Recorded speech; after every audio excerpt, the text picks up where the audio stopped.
주보에 있는 대로 깨어나라 일어나라 하는 제목으로 함께 은혜를 나누겠습니다. 지난주는 10절 11절 말씀 가지고 하나님이 기뻐하시는 것이 무엇인지를 잘 분별하고 선택해라 하는 말씀을 드렸어요.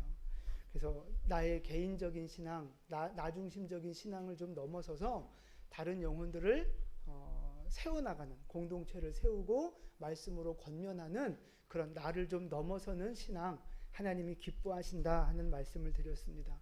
그래서 다른 영혼을 향해서 뭐 하라 그랬어요?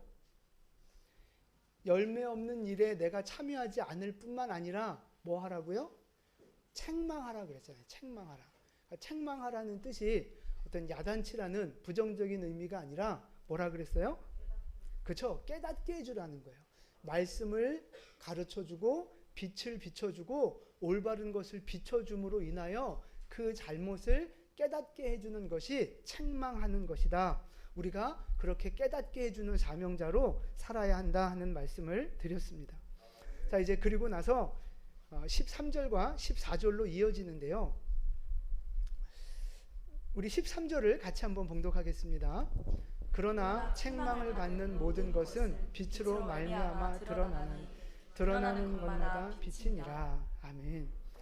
13절 보세요. 책망을 받는 모든 것은 빛으로 말미암아 드러난다는 거예요. 그러니까 깨달아지는 모든 것은 무엇으로 깨달아져요? 빛으로 깨달아지는 거예요. 드러나는 것마다 빛이니라. 이 말이 조금 번역이 좀 어렵게 돼 있는데 쉽게 말하면 드러나게 하는 것은 빛입니다. 이런 뜻이에요. 드러나게 하는 것은 빛입니다. 그러니까 빛이 있으면 드러난다는 거예요. 빛이 있으면 밝게 다 보여진다는 거죠. 뭐가 죄인지 뭐가 죄가 아닌지. 그럼 여러분 거꾸로 빛이 비춰진다는 건 뭐를 전제로 하는 거예요?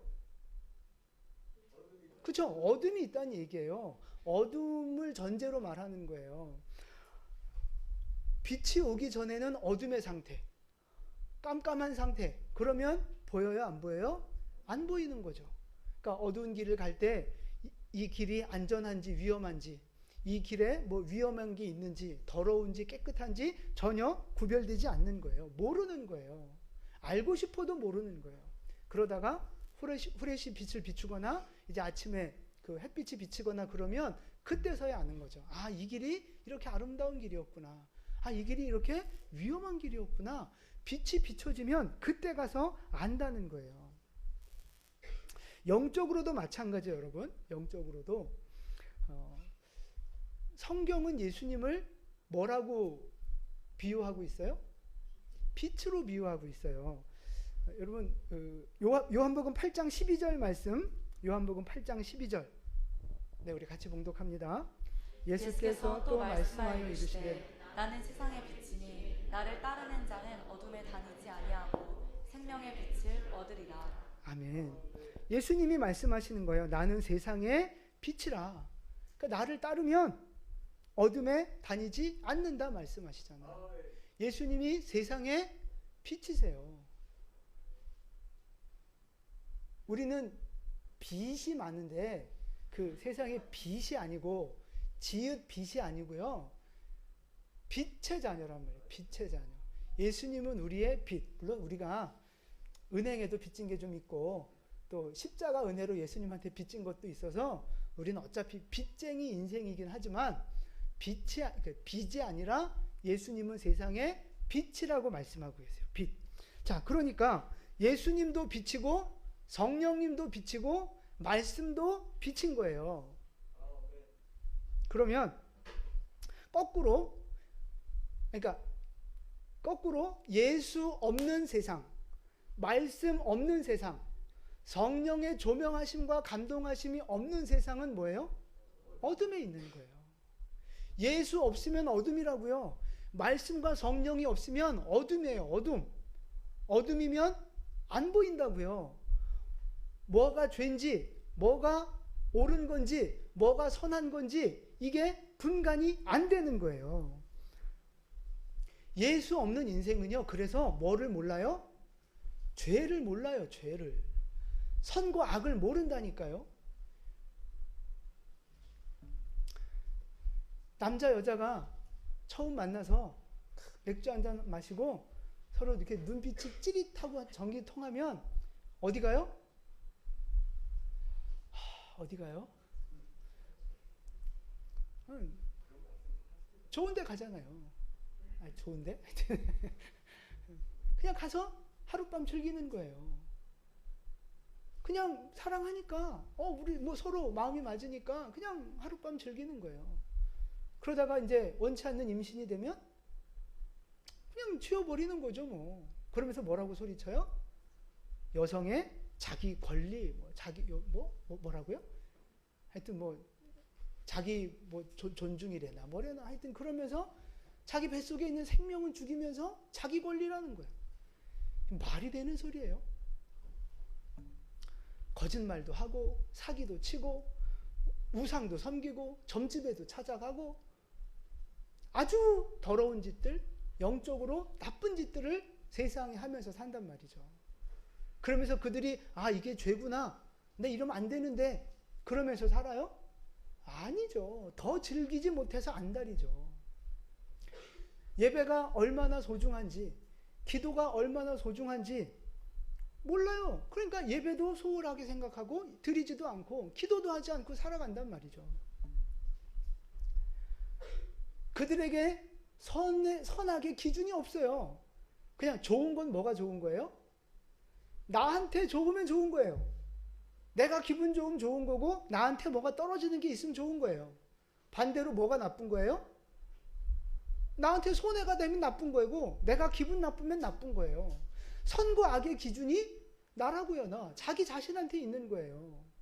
어둠 속에 사는 사람들은 그렇다는 거예요. 자기 마음대로 살면서도 죄를 짓고 살면서도 그게 죄가 죄인 줄을 모르는 인생들, 어둠 속에 있기 때문에 그렇다니까요. 그런데 그 어둠 속에 살던 영혼에게 빛 대신 예수님이 찾아오셔서 말씀의 빛을 비춰주시고 성령으로 조명하시기 시작하면 죄가 보이기 시작하는 거예요. 여러분도 잘 생각해 보세요. 예수 믿기 전에 여러분 세상 살아가실 때 내가 죄인인데 나 이렇게 살면 안 되는데 그런 마음으로 살아가셨어요? 이렇게 예수 믿으신 지 얼마 안 되시는 분들 계시잖아요. 왜 안 보이세요? 우리 오 권사님 왜 안 보이셔?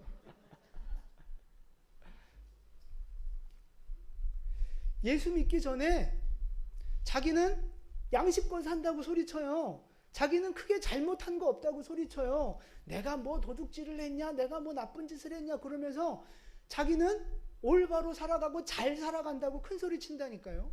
그러면서 하는 짓을 보면 영적으로 온갖 더럽고 추악한 모습으로 자기 욕심을 챙기며 살아갔단 말이죠. 누가 교회 가자 그러면 막 싫어하고 인상 쓰고 그렇게 살면 안 된다 그러면 니나 잘해, 나 잘하고 있어 이러면서 혈기 부리고 그랬단 말이죠. 근데 예수 믿고 나서 여러분 지금 생각해 보세요. 지금 예수 믿고 나서 여전히 연약하죠. 넘어지기도 하고 죄도 짓고 하지만 예수 믿기 전과 지금의 여러분 달라진 게 뭐예요? 없어요? 똑같이 살고 있어요? 그러니까 여러 가지 많이 달라진 게 있겠지만 이제 중요한 오늘 말씀의 포인트는 뭐냐면 이제는 내가 뭐가 죄인지 뭐가 죄가 아닌지를 그나마 이제 구별하며 살아간다는 거죠. 옛날엔 양심의 가책도 없이 죄짓고 그냥 그 죄를 더 못 져서 안달나며 살았지만 이제는 그러면 안 된다는 걸 알고 미워하려고 하고 거절하려고 하고 그렇게 노력하며 살아간다는 거죠. 그러니까 적어도 이게 죄구나, 이게 선이구나, 그거는 적어도 조금 구별하며 살아갈 수 있게 됐다는 거, 그게 차이가 나는 거예요. 여러분 예수 믿기 전에는 죄가 죄인 줄 모르고 살았다가 이제는 죄와 선을 구별하게 됐어요. 어떻게 그게 가능해진 거예요? 갑자기 여러분이 똑똑해진 거예요? 갑자기 여러분 IQ가 팍 올라간 거예요? 아니에요. 진리 대신 예수님이 우리에게 찾아오셨고 빛을 비춰주셨기 때문에 이제 어둠이 떠나가면서 우리 안에 뭐가 죄고 뭐가 선인지가 드러나기 시작했다는 거예요. 말씀이 우리를 두드리고 성령이 우리에게 찾아오시면 그제서야 보여지는 거란 말이죠. 그러니까 예수 믿는 거는, 신앙생활 하는 거는요, 머리 좋다고 잘하는 게 아니에요. 여러분, 머리 똑똑한 사람들 얼마나 그 신의 존재를 부정하는 사람이 많고 이단에 가서 빠져 있고 무속신앙 갖고 있는 사람들도 얼마나 많은 줄 아세요? 그러면서 교회 나가는 사람들은 뭐 모지르는 사람들, 뭐 나약한 사람들, 뭐 이렇게 얘기하고 있다고요. 여러분, 이 신앙은요, 영적인 거라 육체의 IQ하고는 전혀 상관없어요. 물론 똑똑한 사람이 예수 제대로 믿으면 더 귀하게 쓰임 받을 수는 있지만 깨닫는 거는요, IQ하고는 좀 별개예요. 그래서 성령이 우리에게 감동을 주시고 말씀이 찾아오시면 그제서야 깨달아지는 거예요. 그래서 우리 그 큐티 책에도 보면 간증이 매일 나오는데 그 간증의 큰 흐름이 여러분 그거잖아요. 내게 고난이 오고 내 인생이 힘들 때 보니까 왜 그래요? 저 인간 때문에, 남편 때문에 그런 거예요. 남편 잘못 만나서. 남편이 바람피고 아내가 바람피고 그래서 그런 거예요. 부모 잘못 만나서 그런 거고 자식이 속썩여서 그런 거고, 그러니까 맨날 내 인생은 원망과 불평과 증오로 가득 차 있는 거예요. 나는 피해자인 거예요. 피해자. 저 인간 때문에 내가 이렇게 고생한다고. 저 환경 때문에, 그것 때문에 내가 이렇게 고생한다고. 나는 맨날 피해자예요. 맨날 억울해요. 나는 못 살겠어요. 니만 없으면 내가 잘 살 것 같아. 하나님 앞에서도 뭐라 그래요? 왜 하나님 나한테 이런 고난 주십니까? 억울해한다고. 억울해요. 하나님 앞에 막 분노를 쏟아낸단 말이죠. 왜 나만 미워하십니까? 그러면서. 근데 그런 영혼들이 교회를 나가거나 아니면 그런 영혼들이 이제 말씀이 드디어 깨달아지면, 말씀의 빛이 자기 영혼을 비추기 시작하면 생각이 완전히 바뀌어져요. 내가 가해자인 줄 알고 살았다, 아니, 피해자인 줄 알고 살았는데 이제 보니 가해자인 거예요. 내가 저놈이 죄인이고 나는 의인이고 피해자인 줄 알았는데 말씀이 깨달아지고 보니 내가 죄인인 거예요. 내가 죄인. 내가 지금 이렇게 당하는 고난도 그 인간 때문에 그런 줄 알았더니 보니까 뭐예요? 내가 지금까지 잘못하고 우상 숭배하고 내 욕심대로 살았던 것에 대한 당연한 결과라는 거죠. 그게 받아들여지는 거예요. 고난이 받아들여지는 거예요. 그전에는 이 고난 때문에 죽겠다고 못 살겠다고 왜 나를 이렇게 힘들게 하냐고 소리치다가 이제 말씀이 깨달아지니 그 고난을 받아들이며 감사하게 되고 다시는 그 고난을 겪지 않기 위해서 믿음으로 거룩하게 살아가기를 결단하는 모습들이 보여지는 거. 그게 그 간증의 전체적인 흐름이란 말이에요. 말씀이 들려져야 내가 죄인이구나. 내가 가해자였구나. 나한테 문제가 있는 거구나. 그게 깨달아지는 거예요. 그게. 그러니까 다시 정리하면 그거예요. 예수 없는 인간은요, 죄를 분별하지 못하는 거예요. 죄를 분별하지 못하고 그냥 어둠 속에서 자기 중심적으로 살아가요. 자기 중심적으로. 그러다가 말씀이 깨달아져야만 내가 죄인이구나 겸손해질 수 있게 된다는 거죠. 그러니까 빛이 비춰진 사람, 말씀이 깨달아진 사람과 교회는 나와도 예수 믿는다고 해도 말씀이 진짜 깨달아지지 않는 사람은요, 그 인생이 천지 차이가 난다는 거예요. 그래서 성경은요, 말씀을 거울에 비유합니다. 거울. 우리가 거울을 보면 내 얼굴에 내 옷매무새가 뭐가 잘못됐는지 이렇게 다 알 수 있잖아요. 여러분 오늘 교회 나오시기 전에 거울 한 번씩 다 보시고 오셨죠? 안 보고 왔는데도 그 정도는 아닐 거 아니에요. 다 보고 오셨잖아요. 그러면서 이렇게 나의 잘못된 부분을 고친단 말이에요. 안 보면 얼굴에 뭐가 묻어도 모르고 머리가 헝클어져도 모르고 안 보면 모르는 거예요. 자, 제가 재밌는 영상을 하나 좀 보여드릴 거예요. 유명한 유튜버들인데 이제 데이트를 하면서 몰카를 찍는 거예요. 남자가 여자한테 몰카를 찍는 거예요. 그 소리 좀 확인해 주시고, 네, 영상 잠깐만 좀 보여드릴게요. 누나라, 응? 묻히고 먹어. 턱에 닦고 턱에 묻었어. 아직 안 닦였어. 잠깐만. 여기. 이렇게 많이 먹었어? 아 여기. 아니 안 지워져. 잠깐만 다시 할게. 소스를 너무 많이 바르니까 그렇지.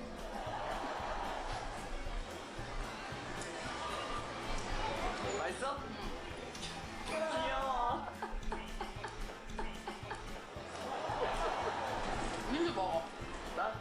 알았어. 잠깐만. 카메라 때문에 조금만 있다가. 애교 해도 뺐대. 애기 하자. 못 들었어? 뭐? 동남아다 이랬어. 진짜 친하게.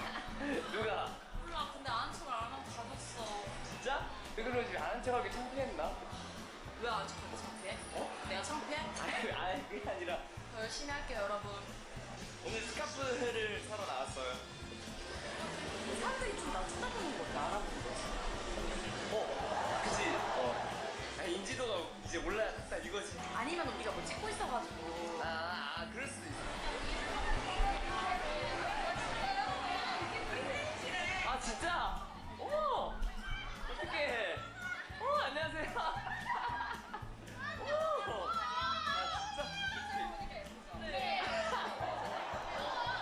유튜브 많이 봐요. 진짜로? 이렇게 어디 친구들 우리 보고 있었어. 말도 안 돼. 너무 기쁘다. 네, 내가 찍어. 그렇게 찍으면 돼. 나 얼굴 왜 이래? 너 얼굴 왜 이래? 야, 너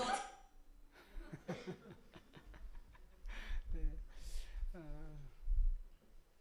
저게 영적으로 보면 꼭 우리 모습이에요. 우리 모습. 얼굴에 뭐를 묻히고도 아무렇지도 않게 너무 발랄하게 살아간단 말이죠. 자기는 아무 문제 없는데 사람들이 왜 이상하게 날 쳐다보지? 전혀 죄책감도 없고 자기가 잘못하는 것도 모르고 그냥 그렇게 살아가요. 부끄러운 줄도 모르고. 그러면서 큰 소리치죠. 자기가 하는 말이 다 옳은 줄 알고 자기가 살아가는 게 아무 문제가 없는 줄 알고 오히려 큰 소리치며 잘난 체하며 살아가는 게 어둠 속에 있는 빛을 받지 못한 영혼들의 삶의 모습인 거예요. 근데 그걸 언제 깨달아요? 거울을 보면 이제 카메라를 보니까 그제서야 이제 이렇게 깨닫잖아요. 그럼 얼마나 천진난만하게 뭐 이러면서 참 알면 그러고 있겠어요? 알면? 모르니까 그렇게 살아가는 거란 말이죠. 우리도 마찬가지예요. 잘난 줄 알고 살아가요. 내 말이 옳은 줄 알고 살아가요. 내가 맞다고 큰 소리치며 살아가요. 그러다가 말씀 앞에 서게 되고 그러다가 내가 성령의 감동을 받게 되면 그제서야 깨닫게 되는 거죠. 내가 죄인이구나. 내가 잘못했구나. 그래서 일단 우리 그 성도들은요. 그 모르고 얼굴에 뭐 묻히고도 죄를 짓고도 모르고 살아가는 그 영혼들에게 우리가 뭘 해야 돼요? 그렇죠? 책망해야 되는 거예요. 깨닫게 해줘야 되는 거예요. 뭘로? 복음으로, 말씀으로 예수를 증거하면서 그 영혼들을 자꾸 깨닫게 해줘야 되는 거란 말이에요. 고린도전서 1장 21절 말씀인데요. 우리 같이 봉독합니다. 하나님의 지혜에 있어서는 이 세상이 자기 지혜로 하나님을 알지 못하므로 하나님께서 전도에 미련한 것으로 믿는 자들을 구원하시기를 기뻐하셨도다. 아멘. 세상이요 자기 지혜로 하나님을 알지 못한단 말이에요. 세상의 학문, 세상의 철학, 똑똑한 IQ 그거 가지고는 절대 하나님을 알 수 없고 구원의 길을 알 수 없는 거예요. 영적인 거기 때문에 그들은 어둠 속에 있기 때문에 모른다니까요. 그래서 하나님이 쓰시는 방법이 뭐예요? 전도라고 하는 미련해 보이는 방법을 통해서 세상에 있는 영혼들을 깨닫게 하시는 거예요. 그래서 우리가 그들을 깨닫게 해주기 위해서 뭐 하는 거예요?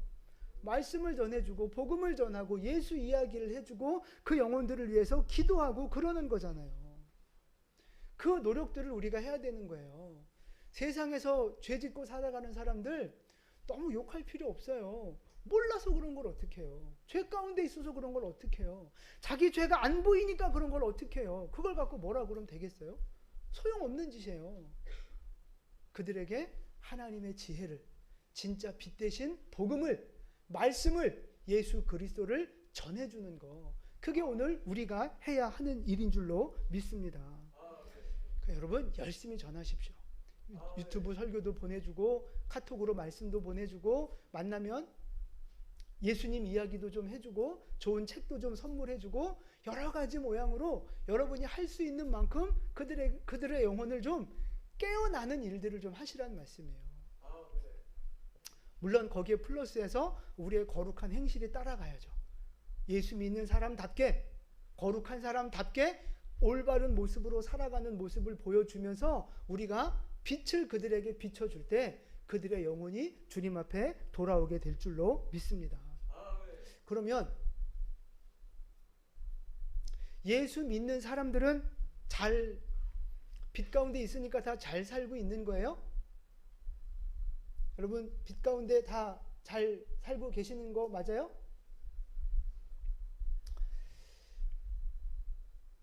예수 믿는 사람하고 예수 안 믿는 사람하고 둘이 똑같이 나쁜 짓을 했어요. 뭐 사기를 쳤든 뭐 도둑질을 했든 뭐 폭행을 했든 믿는 자와 안 믿는 자가 똑같이 나쁜 짓을 했어요. 그럼 여러분 우리가 볼 때 누가 더 나쁜 놈이에요? 믿는 놈이 더 나쁜 놈이에요? 안 믿는 놈이 더 나쁜 놈이에요? 믿는 사람이 더 나쁜 거예요. 왜요?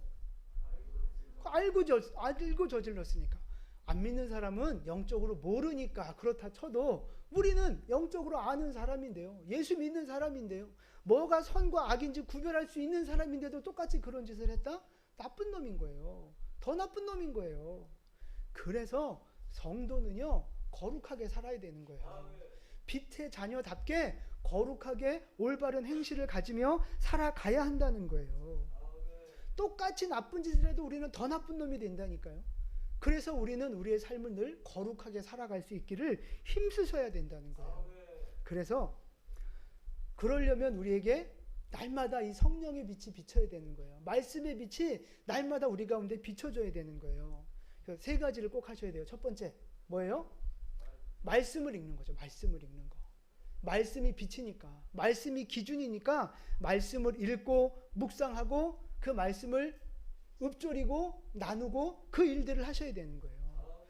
여러분 매일 큐티 하시고 9월 이 가을이 됐잖아요. 매일 큐티 하시고 50 운동도 하시고 요즘 이렇게 일독 하신 분들이 계속 나와서 너무 감사해요. 말씀을 계속 읽으시라고요. 설교도 좀 자꾸 반복해서 들으시라고요. 말씀을 가까이 하면 우리의 영혼이 민감해지는 거예요. 말씀 앞에서 깨달아지는 거예요. 그러면서 올바른 길을 걸어갈 수 있게 되는 거죠. 빛의 자녀답게. 자, 그 다음에 두 번째로 해야 되는 일이 뭐예요? 기도해야 되는 일이에요. 기도. 이 말씀이 기도가 따라오지 않으면요 교만한 지식이 될 수밖에 없어요. 그래서 말씀을 읽고 그 말씀을 붙잡고 기도하셔야 돼요.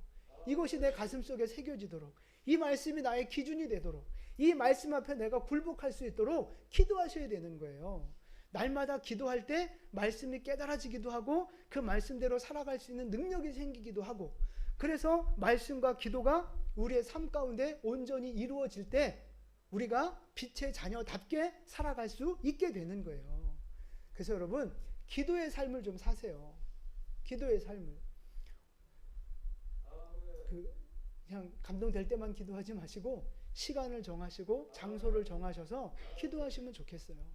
새벽에도 나오시고 수요 기도에 나오시고 금요 기도에도 나오셔서 할 수 있는 만큼 최선을 다해서 하나님 앞에 기도하는 시간을 가지시라고요. 여러분 가정에서도 여러분 장소를 구별하셔서 기도하는 처소를 만드세요. 끊임없이 기도해야 되는 거예요. 쉬지 않고 기도해야 되는 거예요. 왜요? 왜? 세상이 끊임없이 우리를 더럽히잖아요. 우리 안에 끊임없이 옛사람의 모습이 올라오잖아요. 세상의 많은 문화, 세상에서 내가 보고 듣는 여러 가지 많은 것들, 만나는 세상의 사람들이 끊임없이 우리의 영혼을 더럽히거든요. 그래서 하루라도 말씀 없이 기도 없이 살면 우리의 영혼이 약해지기 시작하는 거예요. 그래서 바울 사도가 뭐라고 고백해요? 내가 단언하노니 나는 날마다 죽노라. 날마다 죽는다는 거예요. 한 번 죽고 한 번 결심하고 그걸로 끝나는 게 아니라 날마다 매일매일 죽는다는 거예요. 왜 매일 죽어야 돼요? 매일 살아나니까. 매일 욕심이 살아나고 매일 그 어둠의 그것들의 영향을 받으니까 날마다 죽어지지 않으면 결국 내가 질 수밖에 없는 거예요. 그래서 날마다 말씀 생활, 날마다 기도 생활, 날마다 예배하는 생활들이 우리 삶 가운데 정착이 되어져야 그나마 좀 성장하면서 주님이 기뻐하시는 그런 그 빛의 자녀다운 모습이 되어질 수 있는 것입니다. 여러분, 날마다 기도와 말씀으로 또 개인의 예배로 날마다 그렇게 살아가실 수 있기를 축복합니다. 할렐루야. 그렇게 아멘 해가지고 하시겠어요? 할렐루야. 날마다 기도로, 날마다 예배로, 날마다 말씀으로 꼭 승리하시기를 축복합니다. 여기에 한 가지 더 하면요, 목장 모임, 믿는 사람들과의 그 모임을 여러분 가까이 하셔야 돼요. 사람은요, 내가 그 많이 노출되는 것에 영향을 받게 돼 있어요.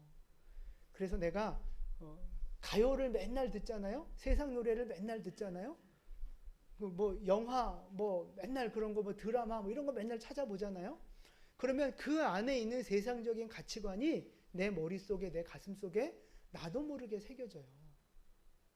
나도 모르게 세상 노래가 흥얼흥얼 되어지고, 뭐 드라마나 영화나 그런 게 자꾸 꿈으로 나오고, 나도 모르게 그 미디어를 통해서 주고자 하는 메시지들이 우리 가슴 속에 새겨진다니까요. 그럼 나도 모르게 자꾸 세상적인 가치관으로 치우쳐 버리는 거예요. 반대로 거룩한 것을 자꾸 보잖아요. 말씀을 보고 설교를 듣고 예배를 드리고 믿음의 사람들과 선한 말들을 하면요, 그 기준이 또 내 안에 다시 생겨져요. 그럼 생각해 보세요, 여러분. 고민이 생겼어요. 어떻게 해야 될지 모르겠어요. 그래서 친한 친구 만나서 맥주 한잔 하면서, 아니면 뭐 그 커피 한잔 하면서, 나 요즘 이래, 뭐 어떻게 하면 좋을까, 힘들어, 뭐 그러면 그 세상 친구들이 뭐라고 조언하겠어요? 뭘 기준으로? 그죠? 자기 경험 기준으로, 세상의 기준을 가지고 뭔가 이렇게 얘기를 하겠죠. 그럼 이제 그래? 그러면서 또 혹하고 넘어갈 수 있어요. 근데 여러분 보세요. 교회 안에서 서로의 고민을 나누고, 목장 모임 안에서 서로의 어떤 그 아픔이나 고민들을 나눌 때, 적어도 교회 안에 모여서 그 나눔을 할 때 서로 우리 지체들이 말해주고 권면해주고 조언해주는 기준이 뭐예요? 성경이잖아요. 하나님 뜻이잖아요. 믿음을 기준으로 그래도 권면해주잖아요. 그러면 그런 얘기를 자꾸 듣다 보면, 내가 이렇게 살아야 되는구나. 믿음으로 치우치게 돼 있다고요. 믿음의 길을 선택하게 돼 있는 거예요. 음식도 내가 어떤 음식을 먹느냐에 따라서 우리의 몸의 건강과 체질이 결정되어지는 거예요. 가공식품 많이 먹고 내가 좋아하는 것만 먹잖아요. 그럼 우리의 몸은 그렇게 병들어지게 돼 있어요.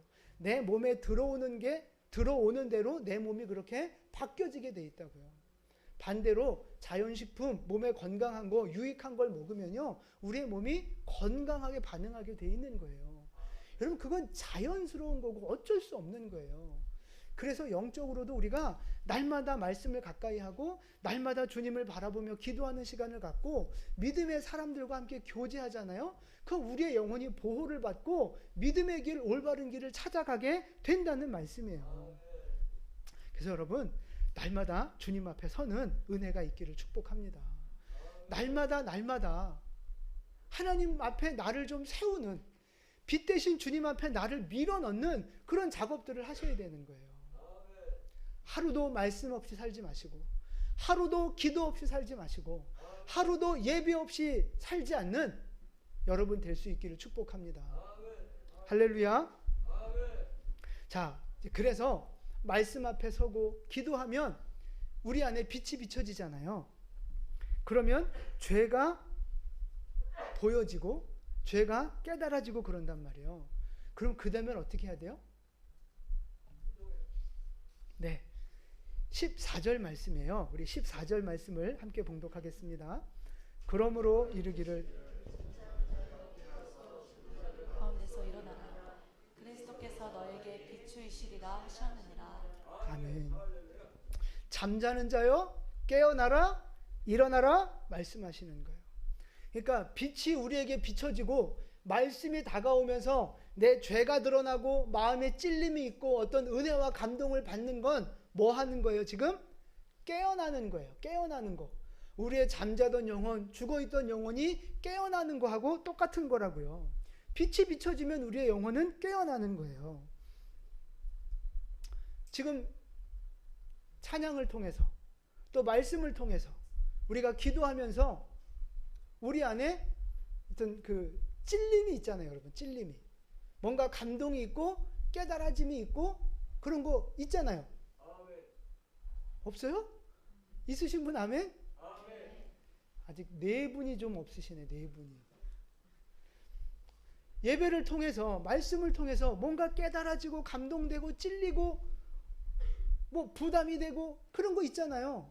지금 그게 바로 빛 대신 하나님이 우리의 영혼을 비추고 계시는 거예요.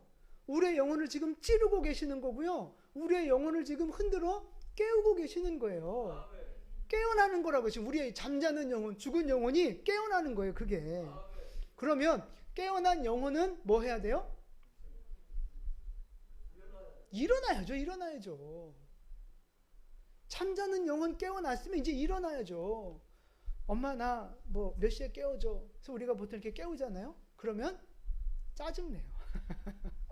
왜 깨워? 10분만 더, 뭐 1시간만 더, 또 잔단 말이에요. 그러면 안 되는 거예요. 깨어났으면 일어나야 되는 거예요. 많은 사람들이 이 깨어나는 거는, 감동받는 거는 잘해요. 말씀 앞에 이 예배 자리에서 찔림받고 은혜받고 뭐 눈물도 흘리고 마음에 그 거룩한 부담도 갖고 이런 찔림, 깨어나는 일들은 잘해요. 근데 문제는 뭐예요? 다시 자. 다시 자. 깨어났다가 다시 자요. 깨어났으면 이제 일어나야죠.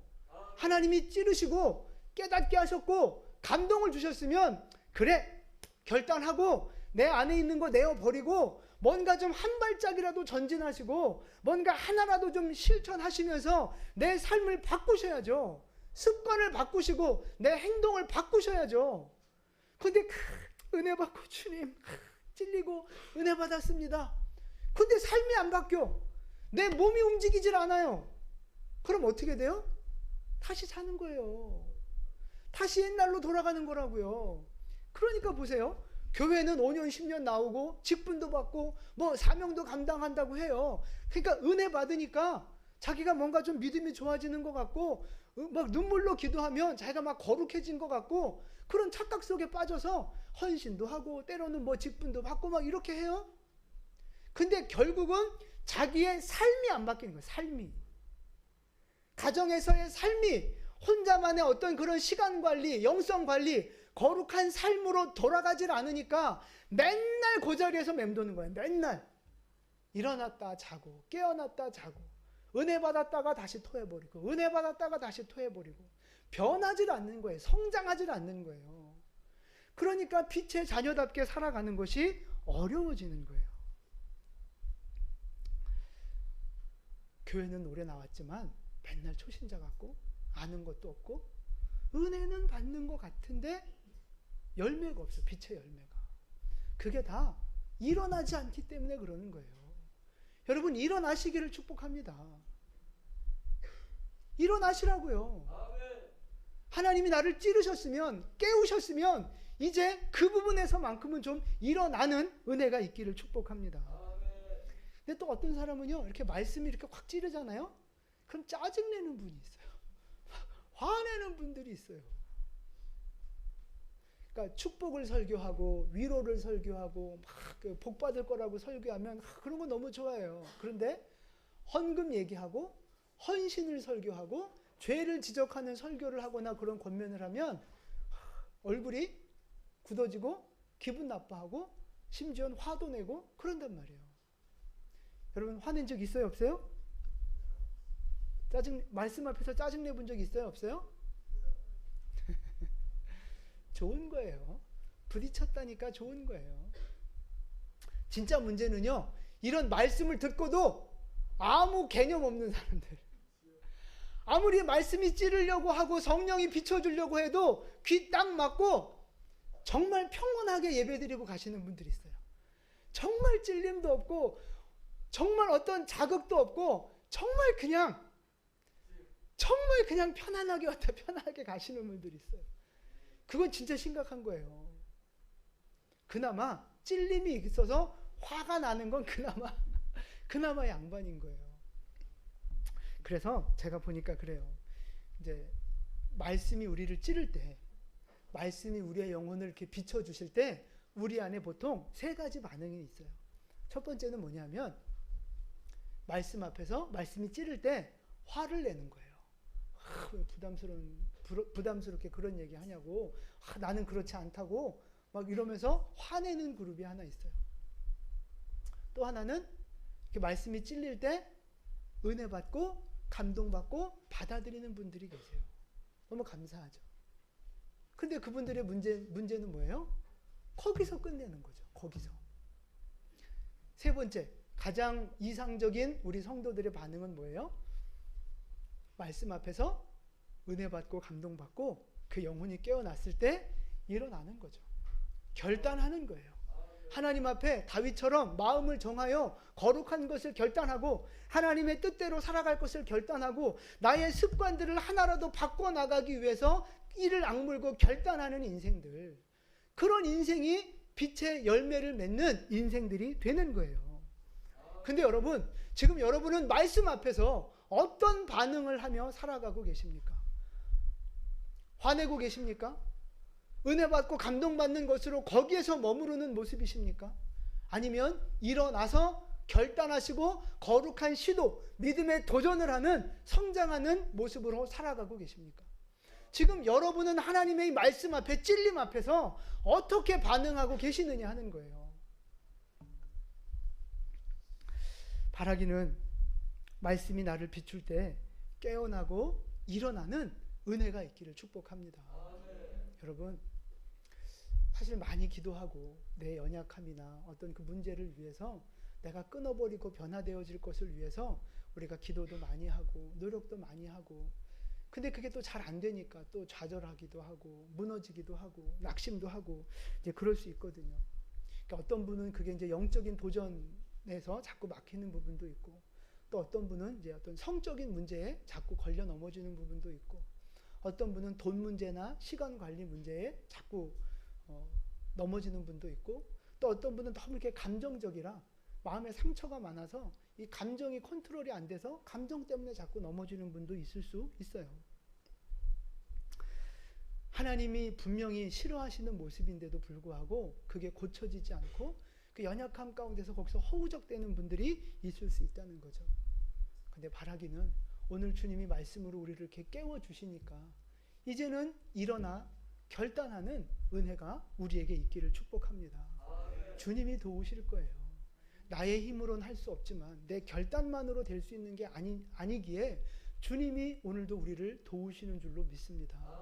주님이 내미시는 주님의 손 붙잡고 우리가 정말 기도하며 하나님 앞에 몸부림치며 결단할 때 하나님이 우리로 하여금 승리하는 인생이 되게 하실 줄로 믿습니다.